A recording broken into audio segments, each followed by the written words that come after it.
Halo Sobat SMSI, kembali lagi dengan saya Ridwan di Kongsi Kongko bareng SMSI. Kali ini kita kedatangan seorang narasumber yang luar biasa dari Watala. Kak, siapa namanya?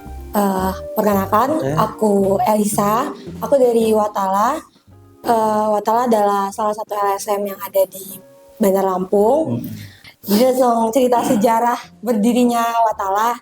Jadi Watala itu pertama kali berdiri pada tahun 1978 di Fakultas Pertanian Universitas Lampung sebagai Mapala. Tapi 10 tahun setelah itu Watala keluar dari kampus untuk berdiri independen. Oh, berarti tadi kan di 1978. Ya. Terus kemudian 10 tahun kemudian berarti 1988 itu keluar berdiri sendiri jadi LSM. Gitu. Untuk fokus dari Watala itu sendiri apa sih Kak? Fokusnya itu ada di lingkungan hidup. Untuk kalau secara kepengurusan kita itu ada 4 bidang, ada cinta alam, lalu ada lingkungan hidup, ada advokasi, dan juga ada keorganisasian. Tadi cinta alam. Iya, cinta alam yang dimaksud itu seperti apa Kak? Cinta alam kalau sampai saat ini cinta alam dimaksud itu yang kayak menyelenggarakan kegiatan-kegiatan cinta alam, contohnya kayak pendakian, arung jeram, itu masuknya ke cinta alam. Panjat tebing juga itu masuknya ke cinta alam. Nah, terus tadi ada konservasi. Lingkungan hidup. Lingkungan hidup. Ya, lingkungan itu hidup. Apa itu? Lingkungan hidup yang masuknya seperti benar kayak konservasi, terus kayak bukan bersih sih. Lebih ke isu-isu kayak isu lingkungan global. Oke, untuk konservasi itu kan sama dengan program ya. Mungkin program dari Watala masuk program Watala atau seperti apa itu Kak?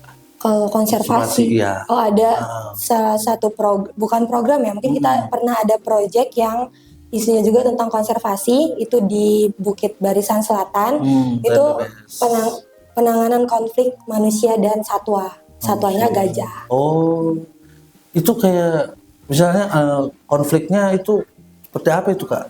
Lebih ininya. Konfliknya, ini masuk konflik negatif, dimana mungkin karena sekarang ini kan banyak hutan-hutan yang sudah dijadikan pemukiman, jadi mungkin satwanya kekurangan makanan atau merasa terganggu, jadi dia keluar ke pemukiman. Sebenarnya bukan keluar ke pemukiman, karena kalau gajah ini kan dia punya ingatan yang cukup kuat ya. Jadi mungkin aja di pemukiman itu dulunya hutan lebat dan dia pernah lewat situ. Jadi gajah itu sebenarnya jalannya cuma di situ-situ aja, dan kebetulan di tahun ini udah jadi pemukiman, masuklah dia judulnya ke pemukiman. Mengingat ya, kok beda sekarang tempatnya. Untuk peran dari Watala sendiri itu untuk kayak konservasi tadi itu apa? Untuk di program tersebut, jadi peran Watala kita ada pelatihan dan pembentukan satgas pekon, itu diajarkan kayak cara penanganan ya kalau gajah itu masuk ke pemukiman itu bagaimana. Terus ada juga itu sudah menggunakan aplikasi-aplikasi, jadi bisa itu juga kerjasama di luar Watala dengan pihak balai dan yang lainnya. Itu jadi masyarakat bisa tahu kalau gajahnya ini udah mendekati pemukiman dan ada alarmnya lah istilahnya. Jadi masyarakat segera langsung sesuai SOP yang ada langsung bergegas gitu. Sejauh ini Kak, untuk anggota ya, anggota Watala itu ada berapa Kak? Sama apakah dia tersebar di 15 kabupaten kota di Lampung? Ini apa di luar Lampung apa gimana Kak? Untuk saat ini kurang lebih anggota Watala itu ada sekitar 320-an. Itu ada terbagi dari anggota biasa, kehormatan, dan anggota luar biasa. Dan untuk lokasinya pun itu bahkan ada yang di luar Lampung. Ada yang di luar Lampung? Ada yang di luar Lampung karena mungkin ya sudah berkeluarga, dia pindah tapi dia tetap aktif di grup maupun kalau ada kegiatan dia bisa datang. Jadi bermanfaat banget untuk masyarakat terutama ya. Nah tadi kan kita bicara tentang konservasi yang di TNBBS ya, berarti di Krui ya, di Suwo. Nah itu biaya sendiri kah atau memang ada donatur atau gimana itu? Itu ada kayak donor, ada juga lembaga donor. Jadi kita ada program di situ, ada yang mendonori juga dan. Oke, siap. Itu sekilas tentang Watala ya. Mungkin nah, kalau semisal ada bencana atau apa, itu kita berkoordinasi atau memang kita ikut juga membantu? Kalau untuk Watala sendiri bisa berkoordinasi dan juga turun langsung. Tapi untuk beberapa kali kegiatan untuk yang ada kebencanaan gitu, kita juga menjadi fasilitas tempat dan juga alat-alat memang yang kita ada gitu di kantor sendiri. Di kantor sendiri. Kantornya di mana sih? Kantornya di depan Rumah Sakit Abdul Muluk, Jalan Tauku Umar. Jalan Tauku Umar di Bandar Lampung. Di Bandar memang Lampung. Pusatnya di Bandar Lampung Iya. ini. Nah, sekarang kita mungkin bahas tentang perekrutan ya, perekrutan dari anggota Watala itu sendiri. Apakah ada kayak semacam pendaftaran, lalu diksar kah, pelatihan khusus kah? Karena kan untuk berhubungan dengan alam ini kan nggak sembarang orang ya, mungkin ya, karena mungkin langsung nerima gitu aja, itu ada kayak gitu kan? Jadi untuk anggota Watala sendiri itu ada 3, anggota biasa, anggota luar biasa, dan anggota kehormatan. Aku ceritain dulu yang anggota biasa. Anggota biasa itu masuknya lewat open recruitment. Nah, dari setelah open recruitment itu kita juga nggak langsung keterima atau gimana, karena ada beberapa proses yang harus kita lalui. Yang pertama itu materi ruang dan pradiksar, dan diksar, lalu lantap. Jadi waktu materi ruang ini kita selama 3 bulan itu kita rutin datang ke Watala dengan materi-materi yang Watala berikan. Lalu ada kayak olahraga di pagi dan sore sebelum materi itu. Lalu untuk masuk di pradiksar itu 3 hari kita ya kayak diksar gitu, pradiksar. Itu diajarkan pemetaan, terus panjat tebing, dan juga ada materi-materi jurit malam juga. Nah terus waktu diksarnya, waktu tahun angkatanku, diksar itu selama 10 hari. Dan itu dimulai dari ya berjalan membuka lahan, bukan membuka lahan, membuka jalur. Membuka jalur, terus di dalamnya juga ada materi-materi kayak survival gitu-gitu. Terus terakhir jurit malam, dan waktu itu langsung pelantikan gitu. Kalau anggota luar biasa dan anggota kehormatan itu berdasarkan kayak rekomendasi dari anggota lainnya. Kalau anggota kehormatan itu biasanya untuk kayak pemerintah, ada ya jajaran-jajaran pemerintah itulah, atau dinas-dinas gitu kan, perorangan. Dan untuk kalau anggota luar biasa itu yang kayak dia banyak kontribusinya di Watala, tapi dia bukan anggota Watala, jadi diangkat, direkomendasikan. Oh, jadi ada apa tadi? Anggota biasa, anggota luar biasa, dan anggota kehormatan. Nah, kalau kakaknya dari? Aku anggota biasa. Yang mengikuti rangkaian biasa dari juga awal. udah siap berarti. Nah, diksar pendidikan dasarnya ya, itu pengenalan apa ya Kak? Misalnya apakah dia diturunkan langsung ke lokasi atau memang hanya teori dulu?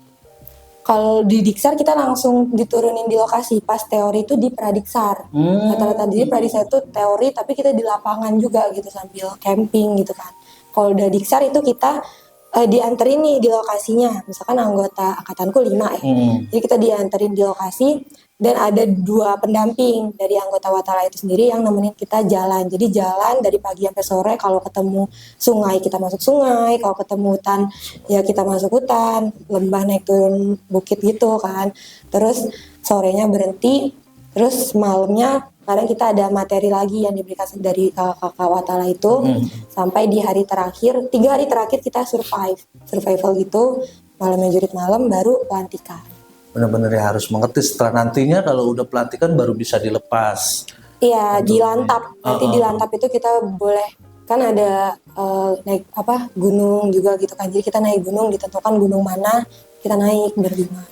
Selain program-program yang disebutkan tadi ya, mungkin kita di luar konteks, apakah ada kayak Watala Baksos atau untuk yang lainnya, kegiatan amal lain gitu ada? Kegiatan amal lain Kita hanya kalau misalkan ada kebencanaan, kita galang dana. Nah itu juga bersama kolaborasi sama anak-anak bisnis Mapala, Mapala dan lainnya. Gitu. Kolaborasi antar ini tetap dilakukan juga. Tapi enggak, maksudnya apakah Watala sendiri di luar kecintaan alam bergerak nggak atau enggak? Hanya di cinta alam aja? Di cinta bidangnya kan kalau sejauh ini cinta alam. Cinta alam. Untuk perekrutan itu berapa tahun sekali Kak? Kalau berapa tahun sekali itu nggak bisa diprediksi nggak karena bisa diprediksi. Iya tergantung kebutuhan. Iya kan ada kepengurusan. Ketika kepengurusan itu dia membutuhkan anggota baru kita rekrut. Jadi kalau untuk perekrutan itu dibatasi atau memang sebanyak-banyak yang menerima? Dari luar daerah juga bisa diterima, itu. Bisa. Dan tidak dibatasi. Yang penting siap gitu ya.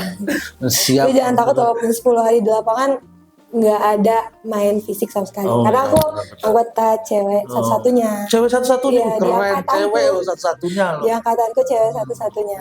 Nah saya penasaran loh Kak. Kan cewek ya. Dengan diksar yang tadi disebutkan masuk sungai segala macam. Itu bersedia gitu maksudnya. Itu ada dorongan motivasi kah apa memang passion saya memang di situ? Jadi awalnya itu aku 2018 itu pertama kali naik gunung. Itu kayak naik gunung. pertama kali naik gunung. Nah, jadi banyak dengar omongan orang-orang nih kayak anggota organisasi-organisasi tentang pendaki gunung gitu kan. Jadi pernah juga masuk organisasi yang sekedar organisasi aja gitu kan. Nah terus sebenarnya aku direkomendasi sama ayahku untuk masuk dorongan motivasi orang tua. Iya, jadi beliau tuh bilang kalau kamu masuk organisasi cinta alam, mendingan masuk Watala. Tapi ayahku bukan anggota Watala. Cuma karena dulu itu banyak tuh orang-orang tuh nongkrongnya di Watala katanya tuh. Jadi coba kamu masuk situ dan kebetulan 2020 itu aku lihat ada open recruitment. Jadi daftar. Jadi dari awal pun di cewek sendiri. Dari awal pendaftaran. Jadi ya karena ada aku seret teman-temanku yang sekarang juga jadi anggota. Jadi akhirnya ada keberanian juga kalau langsung kenal orang-orang baru kan agak mungkin aku juga down sih. Jadi ada temen, ayo maju sama-sama dan akhirnya jadi anggota. Tapi sempet kaget nggak kan dengan pendidikan dasarnya tadi yang kayak masuk sungai juga? Iya jalan. Jadi itu hari pertama kita diksar udah masuk sungai. Kau tahu yang ini nggak sih? Bukan sungai ya? Kayak parit gitu ya sih? Yang ada irigasi. Tugu harimau yang di beruang hitam tuh. Oh, di pesawaran sana. Iya, nah itu jadi kelarak sana dikit lah. Nah, jadi baru kita turunin di situ, langsung disuruh masuk dan itu akhirnya sampai segini aku dan bawa carrier. Jadi hari pertama udah basah. Ya benar. Apa sih motivasi ya dari Kak Elisa? Iya. Elisa sendiri untuk apa? Gue pengen ikut Watala loh. Motivasi terkuat lah motivasi terkuat. Ya selain aku percaya direkomendasikan orang tua itu pasti yang benar, dan yang kedua emang di tahun itu aku berniat masuk jurusan kehutanan Universitas Lampung. Jadi kayak ya udah nantinya kayak gue juga bakal butuh nih pasti ilmu-ilmu dari situ kan untuk di kuliah. Jadi pengen ngambil duluan deh ilmunya dan alhamdulillah keterima di tahun itu. Keterima. Ya, dan manfaatnya sampai sekarang aku magang pun difasilitasin oleh Watala. Jadi ilmu-ilmu yang aku baru dapatkan di kampus itu relate, aku bisa nanya orang-orang di Watala yang mereka udah lebih dulu turun di lapangan, udah lebih dulu tahu ceritanya gitu. Jadi ya di Watala tuh nggak cuman ini kali ya, nggak cuman mahasiswa, banyak ya di luar mahasiswa juga tergabung. Berbagai pekerjaan dan memang motivasinya mungkin sama dengan cinta alamnya itu sendiri. Berarti kalau ditanya seberapa besar cinta kepada alam, besar banget berarti kan? Insya Allah besar. Siap bergerak berarti. Lingkungan sekarang ini menurut Watala itu sendiri Kak, itu gimana Kak sekarang? di Indonesia lah, kita ngambil global ya, di Indonesia lingkungan kita itu bagi seorang yang memang cinta sama alam, kayak gimana sih Kak sekarang ini? Lingkungan sekarang ini ya mungkin jadi lebih banyak banjir, itu ya penyebabnya adalah sampah ya. Dan ya mungkin untuk masyarakat juga lebih sadar jangan buang sampah, jangan buang sampah ke aliran-aliran air deh, karena juga mungkin ada beberapa orang juga kan yang masih memanfaatkan air itu kan untuk kebutuhan mencuci atau apa, apalagi masyarakat di bantaran sungai gitu kan. Jadi jangan buang air yang merugikan orang, ujungnya jadi banjir juga gitu. Ya sebenarnya juga nggak bisa disalahkan ya, berarti maksudnya kayak pemerintah sudah berusaha untuk itu, tapi ya dari masyarakatnya juga ya mungkin bisa lebih sadar lagi untuk ya cintailah lingkungan ini gitu ya. Oke, karena untuk permasalahan sampah ya terutama mungkin udah kredit banget kan, bener nggak sih? Kalau bagi Watala itu. Karena untuk masalah itu, masalah sampah tuh bingung sih Bang, kalau kita buang, maksudnya. Wah ini udah manggilnya udah panjang ya. Oke ya. Mau kita, kan biasanya ada tuh yang ngambilin sampah tiap hari dinas, itu dibuang ke tempat pembuangan sampah akhir juga udah full, mau kita bakar juga itu nggak boleh kan. Jadi ya kurangi sampah plastik, sama jangan sering buang-buang makanan yang akhirnya berakhir di tempat sampah. Watala itu sendiri setiap bulan ataupun setiap minggu ada program langsung turun misalnya bersih-bersih bersama masyarakat, itu ada nggak? Belum ada. Tapi kalau untuk kedepannya ada. Untuk kedepannya pernah juga, misalkan kita kolaborasi dengan waktu itu TNI, itu bersih-bersih sampah itu pernah. Mungkin kedepannya ya akan disering-seringkan kolaborasi dengan pecinta alam yang lain untuk bersih sampah tersebut. Oke, jadi ditanamkan sejak dini sebenarnya. Sama anggota-anggota baru pun mungkin itu udah ditanamkan. Harapan kali ya, harapan dari seorang Kak Elisa yang memang cinta terhadap alam, dengan alam, terutama khususnya Lampung, itu harapan terbesarnya apa sih Kak? Dengan yang keadaan sekarang. Dengan keadaan sekarang mungkin aku mewakili anak muda kali ya. Ya mulai dengan hal kecil itu kita bisa, kalau kita belanja itu jangan bawa plastik, jangan pakai plastik gitu maksudnya. Apalagi kalau beli di Indomaret sekedar minuman botol, kalau ditawarin mbaknya pakai plastik atau enggak jawabnya. Dan ya walaupun untuk sekarang kayak baju thrift mungkin terkendala pajak ya, cuman kalau bisa mending kita beli baju thrift. Cintailah lingkunganmu, maka lingkunganmu akan mencintaimu sih. Nah, di tahun berapa? Maksudnya di bulan apa Kak? Jelasin Kak. Watala ada perekrutan di tahun 2024 ini. Kamu orang bisa daftar. Itu tanggal berapa Kak? Untuk tanggalnya kita belum publish, belum bisa kita kelarin. Cuman tunggu aja dan pantengin Instagram Watala di @perkumpulan.watala. Segala info bakal kita keluarkan di situ. Untuk kamu yang siap, kita kasih tahu diksarnya ini 10 hari dan siap mengabdi untuk jadi anggota Watala ini butuh waktu sekitar 1 tahun untuk jadi keanggotaan asli. Itu ditunggu untuk daftar di Watala. Kamu orang ditunggu. Oke.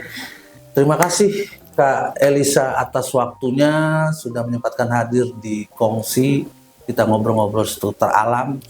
Terima kasih waktunya. Sampai jumpa lagi di Kongsi selanjutnya. Ciao.